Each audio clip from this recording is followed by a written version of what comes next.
এক গভীর জঙ্গলে গভীর বনে গিয়ে এক শ্রীফলের গাছের নিচে বসলেন। শ্রীফল মানে বেল গাছ।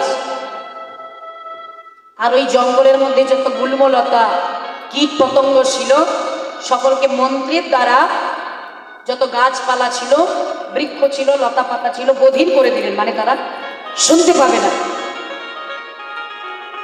আর যত পশু পাখি ছিল তাদেরকে মন্ত্রের দ্বারা বিতাড়িত করলেন। সেই বৃক্ষ ডালের নিচে বসলেন। পার্বতী মহাদেবের কোলে মাথা রেখে শুয়ে আছে। আর মহাদেব বলল, শোনো পার্বতী, তোমায় আমি কথা শোনাবো বটে, কিন্তু প্রত্যেক কথায় কথায় হ্যাঁ না দিতে হবে। দেখবেন ছোট ছোট ছেলে মেয়েদের যখন দাদু ঠাকুমারা গল্প শোনায় কি বলে যে কথায় কথায় হু দিতে হবে, তা না হলে আমি কেমন করে বুঝবো যে তুমি আমার কথা শুনছো কি শুনছো না।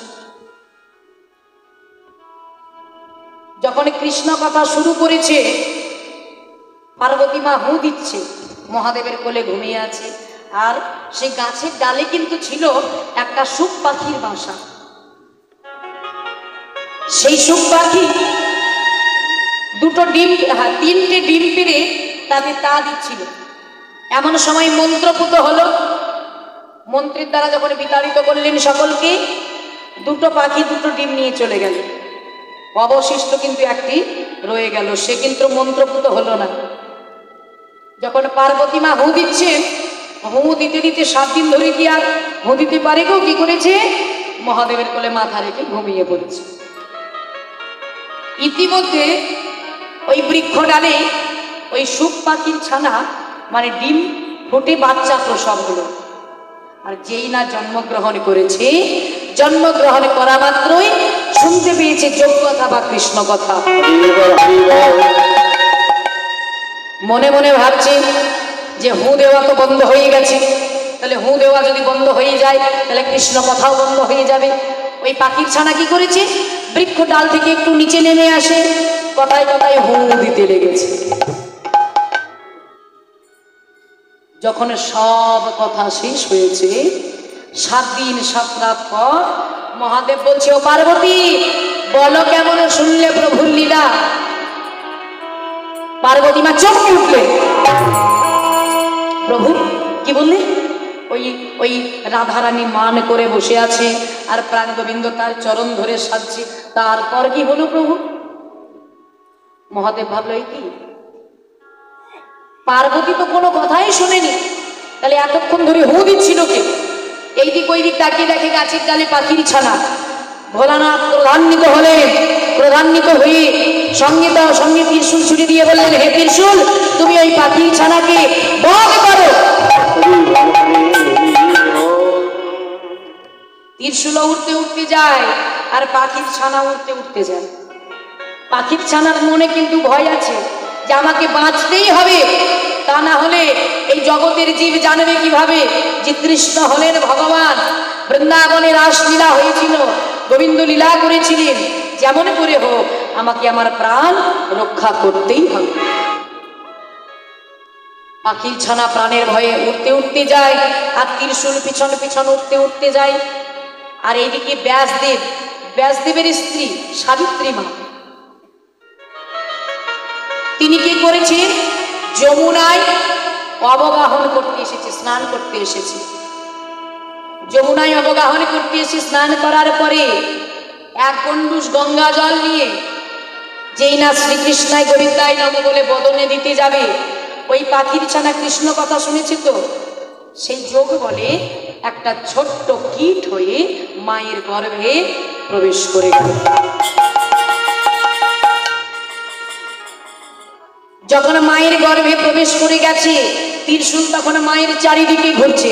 ত্রিশূল মনে মনে ভাবছে, ওই পাখির ছানাকে যদি হত্যা করতে হয় তাহলে তো আমাকে এই সাবিত্রী মাকেও হত্যা করতে হবে, তাহলে আমি জননী হত্যার অপরাধী হব। ত্রিশূল বধ না করতে পেরে আবার ঘুরে গেলেন মহাদেবের কাছে যে, ভোলানাথ আপনি আমায় ক্ষমা করুন, ওই পাখির ছানা বড়ই চালাক, বড়ই চতুর, সেই সাবিত্রী মায়ের গর্ভে প্রবেশ করে গেছে, আমি তাকে বধ করতে পারিনি, কারণ ওই ওই পাখির ছানাকে যদি বধ করতে হয় তাহলে তোমাকে সাবিত্রী মাকেও হত্যা করতে হবে।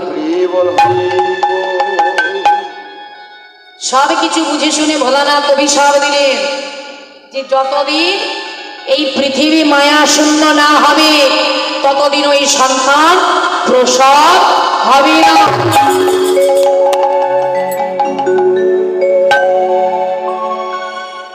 এই পৃথিবী কি কোনোদিন মায়া শূন্য হবে? এই পৃথিবী কিন্তু কোনোদিন মায়া শূন্য হবে না। কেন জানো? মানুষ জন্মগ্রহণ করা মাত্র তাকে মায়াতে আচ্ছন্ন করে, তা পৃথিবী কোনোদিন মায়া শূন্য হবে না। দেখতে দেখতে 1 মাস, 2 মাস, 3 মাস, 5 মাস, 10 মাস 10 দিন হয়ে গেল, সন্তান প্রসব হয় না। অভিশাপ আছে। দেখতে দেখতে 1 বছর, 2 বছর, 5 বছর, 7 বছর, 18 বছর চলে যাচ্ছে। ব্যাসদেব মনে মনে ভাবলো, কি সন্তান যদি প্রসব না হয় তাহলে তো আমার স্ত্রী প্রাণে মারা যাবে। ধ্যানে বসলেন, ধ্যানে বুঝতে পারলেন শিবের অভিশাপ আছে। মহাদেবের ধ্যানে বসলেন। মহাদেবের আর এক নাম কি জানো? আশুতোষ। কারণ অল্পতেই তিনি সন্তুষ্ট হন। সন্তুষ্ট হয়ে বললেন, ব্যাসদেব আমি ক্ষণেকের জন্য পৃথিবী মায়া শূন্য করব। অর্থাৎ একটা গরুর শিং থেকে, ওমা একটা গরুর শিংয়ের ওপরে যদি একটা সর্ষের দানা রেখে দেওয়া হয়, সেটা ভূমিতে পড়তে কতটা সময় লাগবে? 1 সেকেন্ড লাগবে? 1 সেকেন্ডও লাগবে। বলে সেই সময়ের মধ্যে পৃথিবী মায়া শূন্য করব, আর ওই সময়ের মধ্যে সেই সন্তান প্রসব হবে। সন্তান হলো 18 বছরের এক যুবক। সুখ পাখির ছানা থেকে সৃষ্টি বলে মাতা পিতা আদর করে নাম রাখলেন সুখদেব গোস্বামী। সেই সুখদেব গোস্বামী জন্মগ্রহণে করা পরে 18 বছরের এক বালক উলঙ্গ হয়ে পাগলের মতো রাস্তায় রাস্তায় ছুটছে। কেন? যে আমি এত কৃষ্ণ কথা জানি, আমি এত হরি কথা জানি, আমার এই এত হরি কথা আমি শোনাবো কাকে? শুনবে কে? আর এইদিকে ধর্মরাজ্যের রাজা মহারাজ পরীক্ষিত তিনি গিয়েছিলেন মৃগয়ায়। আগেকার দিনে রাজরাজারা হরিণ শিকার করতে যেতেন, পশু পাখি শিকার করতে যেতেন। সেখানে দেখা হয়েছিল কলিরাজের সঙ্গে। তো কলি বলল, মহারাজ আমায় একটু স্থান দাও। এটা কোন সময়ের কথা জানো? এই যে কথাগুলো এখন বলছি, এটা হচ্ছে দাপর যুগের শেষ আর কেবল কলি যুগের শুরু, মানে দাপরের সন্ধিকাল আর কলির আগতকাল। কলি সবে মাত্র তখন প্রবেশ করেছে। পরীক্ষিতকে বলল, মহারাজ আপনি আমায় একটু জায়গা দিন। কেউ যদি হঠাৎ করে আপনার ঘরের মধ্যে ঢুকে পড়ে, দিয়ে যদি বলে আমায় একটু জায়গা দাও, দেবেন জায়গা? যে চোরও হতে পারে, ডাকাত হতে পারে, চিনি না জানি না। মহারাজ পরীক্ষিত বলল, শোনো তুমি কে? দেখে তো তোমার ভালো লাগে না।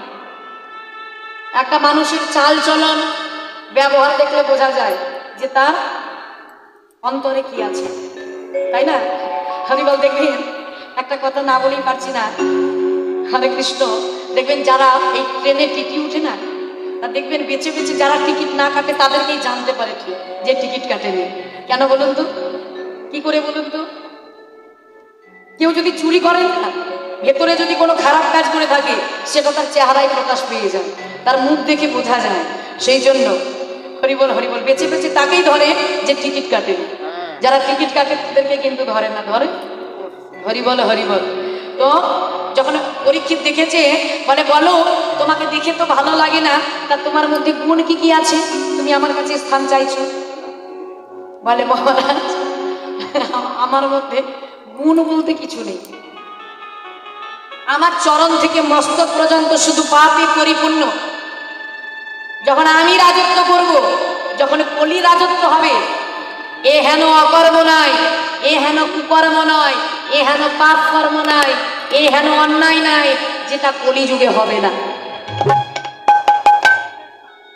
যখন আমি রাজত্ব করবো, যত ধরনের অন্যায়, যত ধরনের অত্যাচার, যত ধরনের অবিচার, সব কলিযুগে হবে। বলে তোমাকে আমি জায়গা দেবো না, তুমি চলে যাও।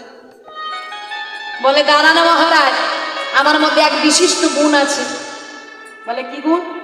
যখন আমি রাজত্ব করব, অধর্ম যেমন বেড়ে যাবে, তেমনি ভগবানকে পাওয়ার উপায় সব থেকে সহজ হবে। ভগবানকে পাওয়ার উপায় সহজ হবে। বলে শোনো, তবু তোমাকে আমি আমার রাজ্যে জায়গা দেব না। কোথায় কোথায় স্থান দেবো জানো? কলি কোথায় বাস করে দেখো, জুয়া চুরি স্থান, জুয়া যারা জুয়া খেলে, আর সুরির দোকান মানে মদের দোকান, বেশ্যালয়ে আর সুদে যারা সুদের ব্যবসা, কলি বাস করে। আর কি বললেন? সোনাই তোমার স্থান। এই যে দেখবে আমার মায়েদের একটু সোনা দানাই লোভ লালসা বেশি, তাই না? হরিবল হরিবল। হ্যাঁ, সোনার চুড়ি চাই, সোনার দুল চাই, সোনার হার চাই। কি বলো তোমার? এই অতিরিক্ত সোনার লোভ ভালো নয়। কেন বলো তো? সীতা যদি সোনার হরিণের লোভ না করত, রাবণ তাকে কখনো হরণ করতেই পারত না। বনে এলে হবে কি? সে তো ছিল রাজকুমারী, বনে বাস করলে হবে কি? তার অন্তর থেকে রাজকুমারী ভাব কখনো যায়নি। বলেছিল প্রভু, তুমি যদি আমায় ভালোবাসো, ওই সোনার হরিণ আমার চাই। রামচন্দ্র বলেছিল সীতা, ও সোনার হরিণ নয়, ও হলো মায়াবী। বললো না প্রভু, আমার সোনার হরিণ চাই। যখন রামচন্দ্র হরিণের পিছনে গেল, এমন সময় রাবণ এসে সীতাকে হরণ করিল। তো যখন বলেছে সোনাই তোমার স্থান, মহারাজ পরীক্ষিতের মাথায় সোনার মুকুট ছিল। কলি পরীক্ষিতকে আক্রমণ করল। কলি প্রবেশ করলো। আর যখন যাকে কলি প্রবেশ করে, তখন তার আর বুদ্ধিতে কাজ করে না। ধর্মরাজ্যের রাজা হয়ে কেমন পাপ করলো দেখুন। এক মুনিবর তপস্যা করছিলেন। পরীক্ষিত বলল আমায় জল দাও, আমি বড় পিপাসিত। তা মুনিবর জল দিলেন না, কারণ ধ্যান করছিলেন। কিন্তু পরীক্ষিতের মস্তকে কলি প্রবেশ করেছে। রাগ হলো মনের মধ্যে, ক্রোধ জন্মালো। সামনে একটা মৃত সর্প ছিল। ওই মরা সাপটিকে ধনুকের হুলে করে তুলে শ্রমিক মুনির গলায় জড়িয়ে দিয়ে সেখান থেকে পালিয়ে গেল। সে নিজে করেনি, কিন্তু তাকে কলি কিন্তু এগুলো করাচ্ছে। আর যখনই গলায় জড়িয়ে দিয়েছে, ওই শ্রমিক মুনির পুত্র কিছুক্ষণ বাদে এসে দেখছে আমার পিতার গলায় কি মৃত সর্প জড়িয়েছে। অভিশাপ দিলেন সঙ্গে সঙ্গে এক কন্ডুস গঙ্গা জল নিয়ে, তুমি যে হও সে হও, আমার পিতার গলায় অমন ভাবে যে মৃত সর্প জড়িয়েছ, আমি তাকে অভিশাপ দিলাম 7 দিনের মধ্যে তক্ষক নাগে দংশন করে মৃত্যু হবে।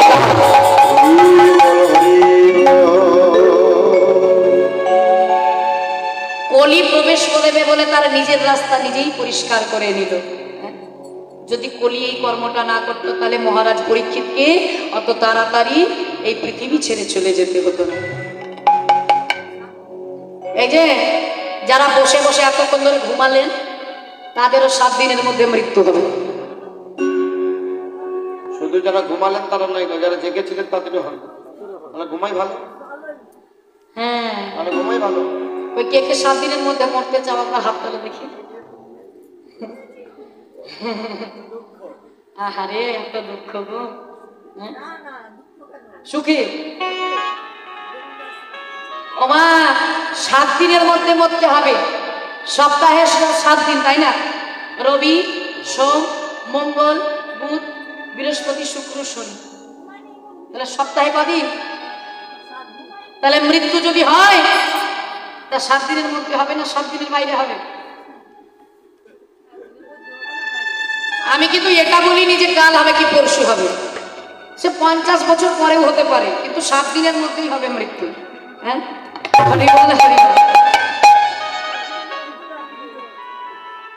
কিন্তু মহারাজ পরীক্ষিত যখন এই অভিশাপটা পেল 7 দিনের মধ্যে মৃত্যু হবে, তখন কিন্তু সে রাজ্য পরিত্যাগ করে দিয়ে পাগলের মতো রাজ্য ফেলে দিয়ে, রাজ সিংহাসন ফেলে দিয়ে রাস্তায় রাস্তায় পাগলের মতো ছুটছে।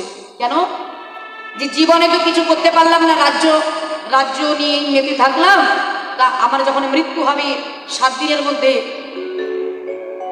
কোন মানুষ যদি জানতে পারে যে সে 7 দিনের মধ্যে মরবে, তার মনের দশা কেমন হবে বলেন তো? হরি বল হরি বল। হরিবল। শরীরে কোনো রোগ হলো, হঠাৎ ডাক্তার দেখাতে গেলে, ডাক্তার দেখাতে গিয়ে যদি বলে আপনি 7 দিনের মধ্যেই মরবেন ডাক্তারবাবু, তা যদিও বা 7 দিন বাঁচতেন, ওই ডাক্তারের কথা শুনে 2 দিনেই মরে যাবেন হার্ট অ্যাটাক করে। মহারাজ পরীক্ষিত যখন জানতে পারলো যে 7 দিনের মধ্যে মৃত্যু হবে, সে ছুটে চললো পাগলের মতো। আর একটু আগে কি বললাম, সে 18 বছরের যুবক সুখদেব গোস্বামী, সেও কিন্তু ছুটছে যে 7 দিন ধরে আমি কৃষ্ণ, এতদিন আমি যে এত কৃষ্ণ কথা জানি, আমি শোনাবো কাকে। এখন বর্তমানে যেটা গঙ্গাসাগর, গঙ্গাসাগর গেছেন কেউ? কে কে গেছেন হাত তুলুন দেখি। গঙ্গাসাগর কেউ জাননি? কথাই বলে সব তীর্থ বারবার আর গঙ্গাসাগর একবার, তার কারণ আছে, এমনি এমনি বলে না। তা এখন বর্তমানে যেটা গঙ্গাসাগর, কপিল মুনির আশ্রম, সেইখানে বসে সুখদেব গোস্বামী ব্যাস আসনে বসে মহারাজ পরীক্ষিতকে 7 দিন ধরে এই কৃষ্ণ কথা শুনিয়েছিলেন। এটাই হচ্ছে আমাদের আজকে আলোচনার বিষয়। এই যে এই জায়গাটা দেখছো না মা, এই জায়গাটা কিন্তু যে সে জায়গা নয়, এটা হচ্ছে ব্যাস আসন।